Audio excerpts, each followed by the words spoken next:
चीन से मतलब नहीं है।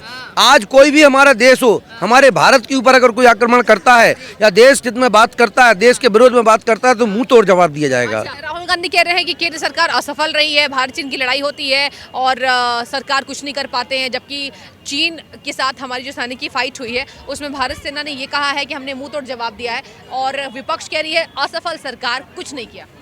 70 वर्ष की आंकड़ा वो लोग पहले मिला लें, ये 70 वर्ष के रीजन में क्या किया है और 10 वर्ष के रीजन को वो लोग देख लें, ये क्या क्या समस्या चीन पर हुआ, माननीय प्रधानमंत्री ने क्या किया। ये बताइए सर कि तमाम अभी भारत और चीन के बीच जो लड़ाई हुई है उस पर आपकी क्या टिप्पणी? कहीं ना कहीं विपक्ष हाई लेवल मीटिंग बिठा रही है और ये कह रही है कि मोदी सरकार असफल हुई है, जबकि हमने वीडियोस भी देखा है। आपकी क्या टिप्पणी, कॉमन जनता बताइए। मेरा यही कहना है कि सभी देश के, चाहे वो किसी भी पार्टी के हों, देश हित में बात करें, क्योंकि हमारे मोदी जी जो प्रधानमंत्री जी हैं वो हमेशा देश हित में सोचते हैं। तो हमारे जो विपक्ष है उससे भी हम निवेदन करेंगे कि सारे लोग मिलकर के एकजुट होकर के बैठें, समन्वय स्थापित करें।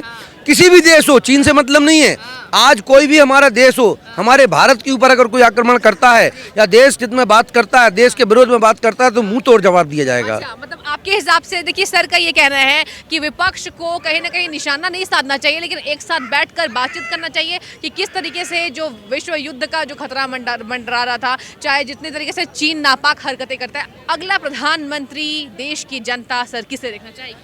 जो युवाओं के लिए सोचे, जो देश में बेरोजगारी दूर करे और हमारे किसानों को जो उपज है, जो दोगुनी उपज है, आमदनी है, वो दोगुनी आमदनी होना चाहिए, उसी को हम लोग प्रधानमंत्री बनाएंगे। अच्छा, किसको बनाएंगे? अब ये नहीं कह सकते, हमने आपसे बताया ना, जो विकास करेगा, देश का विकास करेगा, देश की सोचे करेगा, राष्ट्र हित में बात करेगा, अंतर्राष्ट्रीय स्तर में भारत का नाम रोशन करेगा, भारत को नंबर 1 बनाएगा, उसको ही हम लोग चुनेंगे। अच्छा, उसको चुनेंगे। यस। अच्छा, ठीक है। अच्छा सर, ये भी बताइए कि आपको क्या लगता है आने वाले लोकसभा चुनाव में जिस तरीके से पूरी विपक्षियों ने अपनी पूरी ताकत सर झोंक दी है, लेकिन कहीं ना कहीं आम जनता इज द डिसाइडिंग फैक्टर। आम जनता आज क्या क्या मांग कर रही है सरकार से? मैंने आपसे पहले ही बताया कि हमारे देश में युवा हैं जो बीटेक करे हैं, एमटेक करे हैं, पढ़ लिख जाते हैं। कहीं आपने देखा बीटेक वाला रिक्शा चलाते दिखेगा आपको, कोई आपने दुकान वाला से पूछ लीजिए कि वो भी एमए करे हुए है। अभी एक लड़का मिला, वो चाय बेच रहा था, हमने कितना पढ़े हुए हो, कह रहा हम तो बीएससी करे हुए हैं। तो हमारे देश के युवाओं को रोजगार मिलना चाहिए और बेरोजगारी दूर होना चाहिए।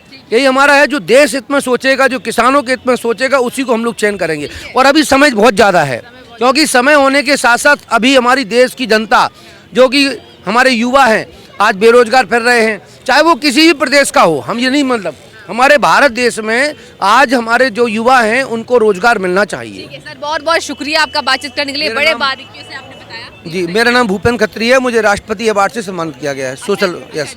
किस बात के लिए आप? मैं सिविल डिफेंस में हूँ, नागरिक सुरक्षा संगठन में, मुझे राष्ट्रपति पदक से सम्मानित किया गया है। बहुत शुक्रिया सर बातचीत करने के लिए। ओके, आपके चैनल को भी धन्यवाद। सर, क्या नाम है आपका? नरेश शाह। शाह जी, क्या लगता है अगले प्रधानमंत्री के लिए तैयारी पूरी हो रही है? रेस में पूरे तरीके से विपक्षी भी आज जुटा है, आपका वोट किसको जाएगा? नरेंद्र मोदी को जाएगा। और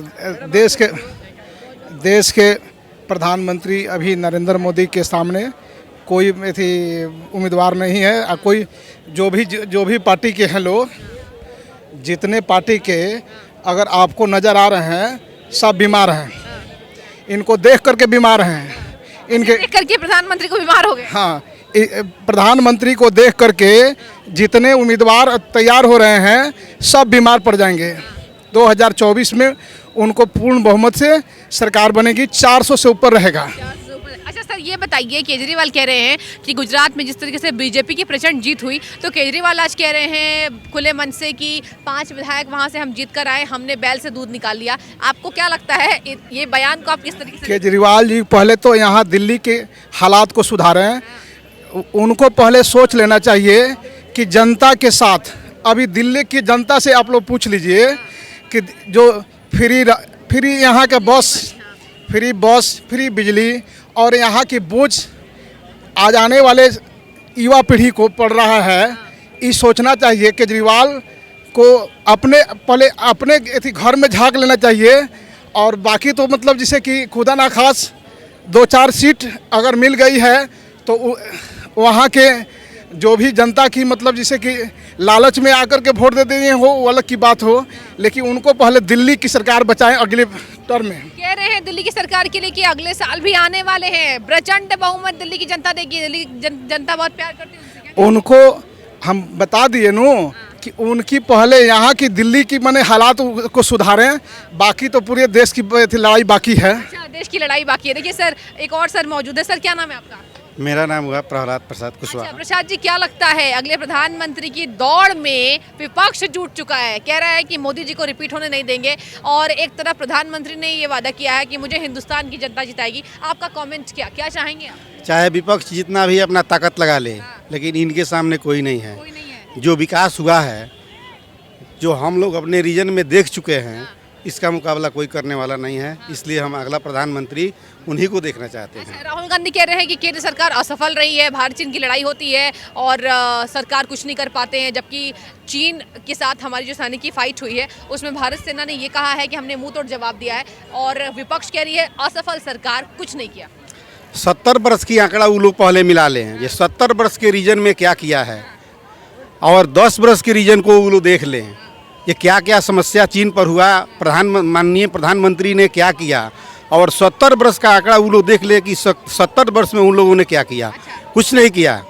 लेकिन हमारे माननीय प्रधानमंत्री ने जो डोकलाम में जो भी समस्या आई, उसे अपने ताकत के साथ, अपने सैनिकों के ताकत के साथ लड़ करके जो सफलता पाई है, वो हम लोग कहाँ तक बयां कर सकते हैं, इसकी कोई। अच्छा, मतलब आपके हिसाब से भारत की सुरक्षा इनके नेतृत्व में, प्रधानमंत्री के कुशल नेतृत्व में बहुत आगे जा रहा है। सर, बहुत बहुत शुक्रिया आपका बातचीत करने के लिए। आप बताओ। नरेंद्र मोदी को देखना चाहते हैं। क्यों बेटा, क्यों, क्या लगता है, क्या कारण है? कारण ये है कि मतलब प्रधानमंत्री हमारे जो मतलब नरेंद्र मोदी हैं, उनका मतलब सोच है कि मतलब जितना मतलब युवा आगे बढ़ेंगे, उनके मतलब युवा सपोर्ट से ही मतलब हमारा देश भी चलेगा। मतलब युवाओं को साथ लेकर प्रधानमंत्री चल रहे हैं। हाँ, चल रहे हैं। और मतलब उनका मतलब कहना ये है कि मतलब शिक्षा के क्षेत्र में भी बहुत आगे चल रहे हैं। उनका सोच एक नई शिक्षा नीति आई है। उनका सोच है कि मतलब आगे मतलब हमारा देश बढ़े, शिक्षा प्राप्त करें, उससे आगे मतलब बढ़कर अच्छा मतलब अब सौभाग्यता मतलब प्राप्त करें। तो ठीक है, ये बताओ कि कहीं ना कहीं तुम पढ़ाई कर रहे होगे अच्छे से, आप जानते होंगे भारत में क्या चल रहा है। ये बताओ कि लगातार विपक्ष घेरने की कोशिश कर रहा है कि प्रधानमंत्री जब से आए हैं बेरोजगारी बढ़ी है, महंगाई बढ़ी है, कुछ नहीं कर पा रहे हैं, अगर हम सत्ता में आते हैं तो हम सभी तरीके से निपटारा कर देंगे। क्या कहोगे इस पर? अरे मतलब विपक्ष का कहना है मतलब ये सब गलत है। उनके कहने से कुछ नहीं होगा, जनता मालिक है। अच्छा, देखिए, उनके कहने से कुछ नहीं होगा। आज के युवा बच्चे सोच रहे हैं कि उनके कहने से कुछ नहीं होगा। और भी लोग मौजूद हैं। बेटा, क्या नाम है? शहजाद। क्या लगता है शहजाद, अगला प्रधानमंत्री किसको देखना चाहोगे? बिल्कुल प्रधानमंत्री नरेंद्र मोदी को। मोदी जी को? क्यों, क्या कारण है? लीडरशिप सबसे बड़ी। Leadership quality. बिल्कुल लीडरशिप क्वालिटी उनमें है, लेकिन अभी जो समय चल रहा है, महंगाई है, वो चरम पे है, उस पर ध्यान देना चाहिए। लेकिन लीडरशिप मोदी जी की बहुत अच्छी है, देखी जाए तो। अच्छा, देखिए, इसका कहना है कि महंगाई पर काम होना चाहिए, बाकी लीडरशिप। हाँ, और प्रधानमंत्री में यही क्वालिटी होनी चाहिए कि लीडरशिप मजबूत होनी चाहिए, क्योंकि आंतरिक मुद्दे तो निपट जाएंगे, लेकिन बाहरी मुद्दे जरूरी है, देश की पहचान बननी चाहिए। हाँ, कितने अच्छे से भली भांति युवा समझ रहे हैं देश की पहचान बननी चाहिए। मैम, क्या लगता है अगले प्रधानमंत्री देश के कौन होने चाहिए? केजरीवाल मेरे ख्याल से, क्योंकि जो वो कहते हैं वो सही बोलते हैं और उन्होंने करके भी दिखाया है। मस्ट में सभी चीज़ें मस्ट हैं सबके लिए, लेकिन हेल्थ और एजुकेशन भी मस्ट है, तो उन्होंने वो करके दिखाया है। दवाइयाँ फ्री करी हैं उन्होंने वो भी। और मुझे लगता है अब तक के जो भी पॉलिटिशियन, जो ये राजनीतिक दल हैं, उसमें मुझे लगता है केजरीवाल अब तक में ईमानदार लगते हैं। अच्छा, ईमानदार लगते हैं। अच्छा, केजरीवाल ने आज एक बयान दिया है, मैम क्या कहेंगी? उन्होंने कहा गुजरात में उनके 5 विधायक जीते, तो वो कह रहे हैं कि हमने बैल से दूध निकाल लिया, कहीं ना कहीं भारतीय जनता पार्टी की तरफ निशाना था। क्या कहेंगी आप इसके बारे में? हाँ, ये तो है, क्योंकि उनका गढ़ है वो गुजरात, मोदी के हैं, वो गुजराती हैं, तो वहाँ पे उनका पूरा क्या कहते हैं प्रभाव है, और वहाँ से निकालना 5 सीटों को, तो बहुत बड़ी बात मैं बोल सकती हूँ मेरे पॉइंट ऑफ व्यू से ये है। चलिए, आपके पॉइंट ऑफ व्यू से और भी लोग मौजूद हैं, बातचीत करेंगे। चलिए, कुछ लड़कियां मौजूद है, जानने चाहेंगे क्या लगता है अगला प्रधानमंत्री कौन है? प्रधानमंत्री हमारे नरेंद्र मोदी जी। नरेंद्र मोदी जी। क्यों बेटा, क्यों अच्छे लगते हैं? अच्छे लगते हैं, बड़े बड़े फैसले करते हैं, बाहर कंट्री में जाते हैं, अच्छे अच्छे रिलेशन बना रहते हैं, इसलिए। अच्छा, मतलब तुम्हें ऐसा लगता है कि विश्व में प्रधानमंत्री के आने के बाद से काफी नाम हुआ है, इसलिए प्रधानमंत्री बनना चाहते हो? काफ़ी बाहर कंट्रियों में जाके उन्होंने काफ़ी अच्छे रिलेशन बनाए इंडिया के साथ। अब इंडिया काफ़ी आगे है, नरेंद्र मोदी। रिश्ते बहुत मजबूत हुए। देखिए, आज के युवा सोच रहे हैं कि भारत से विदेशों के रिश्ते अच्छे हुए हैं, और एक ही कारण है प्रधानमंत्री नरेंद्र मोदी का एक